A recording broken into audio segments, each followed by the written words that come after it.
kami lumabas, ano? Because we have a lengthy discussion. We're trying to figure out what's really happening in our team. As early as now, kailangan namin gawin because we're still in contention. Because our goal in this conference to get in the elimination is to get first into the final four. So a little bit nalagay sa alanganin, but the chance is still there. And we want the team to be refocused on what we're doing before because this conference is really important for us. And the opportunity is still there because imagine right now we're at number 5 or number 6, but the bottom 6 is down there and we still have three games left. But we should act together on what we're doing and we have to support each other. What is lacking in our team is we're so complacent because of a good start and they thought na it's easy to win. And I told them na we should not dwell on the last 2 championships because a lot of teams right now is playing well and they have a very good team with the presence of a very good import in their respective team. Si Deswells, nagkaroon siya ng sprain. We don't want to aggravate it. That's why we did not allow him to play in the second half because there are important games coming, especially the next 3 games namin. Because we're not assured of any slot in the quarterfinals. Probably playoffs sa last position sa number 8 and 5 if we will not win anymore. But of course, that's not our plan. And that's why very careful kami on what to do because our next game is on November 6. So enough time to heal and recuperate sa injuries niya. But definitely this team will bounce back because in our last 4 games we're not playing the way we played. Si Junmar still minamanage yung nurse pa rin yung kanyang old injuries because every game so affected pa rin yung kanyang legs because of yung sprain niya before. So nagko-compensate but he's okay. And actually we always give him enough time to rest dahil alam natin na yung wear and tear sa kanya. And I think he's the only player in the last 4 years na nasa Gilas and then nasa team. We're always in the playoffs and 8 championship. So, wear and tear sa kanya. So, medyo kailangan bigyan namin ng enough rest and attention yung kanya naramdaman dahil he's the future of our team. He's the future of our national team.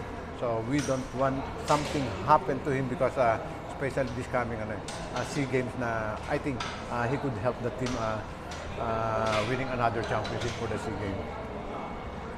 Coach, si Wells naman, hindi naman serious yung sprain niya o I think it's not serious but the problem is after twisting his ankle, he was able to get back and play. So I think medyo na-aggravate ng konti yun. But swollen lang yun. As long as there's no walang tear or I think it's easy to manage.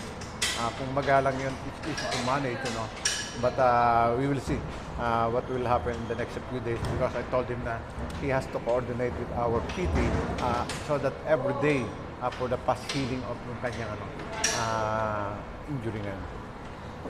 Coach, may concern ba na kasi yung last game nyo 56 Wells pero hindi nanalo ka? This time, wala siya same result. Yeah, our main concern is the local players. They should provide help to Dest because for the fact na your player is scoring 56 points, there's something in it that he could help a lot in our team, but he cannot do it alone. So I think we have a problem to the locals because we're relying more on him, and I think we should understand the situation of our team right now because we have a very good import and as much as possible he's trying his best to get involved, the team to get involved dahil what he talked tonight so we have to continue competing because the problem in our last few games, we're just playing. We're not competing. And I told them na it should start. We have to act together, especially in practice. But sometimes we cannot blame them because continuous yung paglalaro nila in the past 5 years. We're always in the playoffs, we're always in the finals, and we have out of the country games. So talagang hindi pa naghihil lahat ng kanilang mga iniinda. But that's the way it is. You're a player, you're professional, so accept it. So you have to prepare yourself. And that's what we told him na in the other league, they play 50 games, 80 games, almost every other day. But in this team, we should be prepared because we're after the goal of so many fans, the management and the team, because this is the rare opportunity. And I don't want to mention it.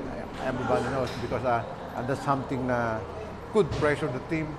But first thing first, so we should act together.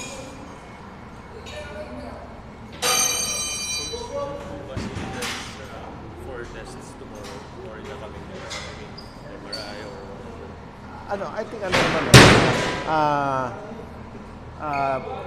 for the fact na nakabalik siya after nung hit twisted si Miguel, naglaro siya, I think there's nothing serious about it, And but what our PTs want to manage the swelling because it could affect a lot of things sa kanya ankle. Kaya kailangan mag-subside agad yun. Through the help of PB, to know what to do.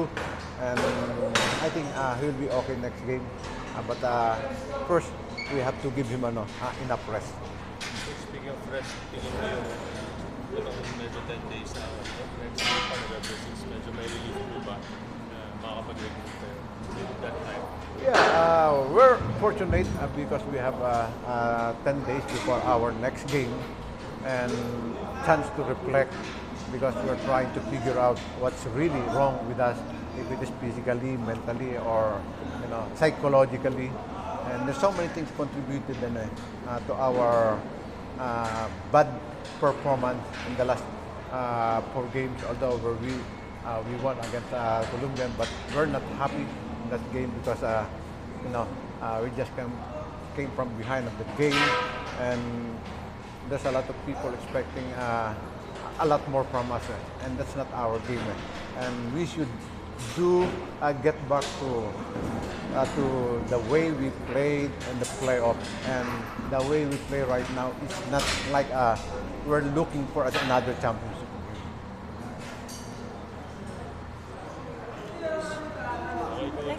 Okay, Coach, salamat.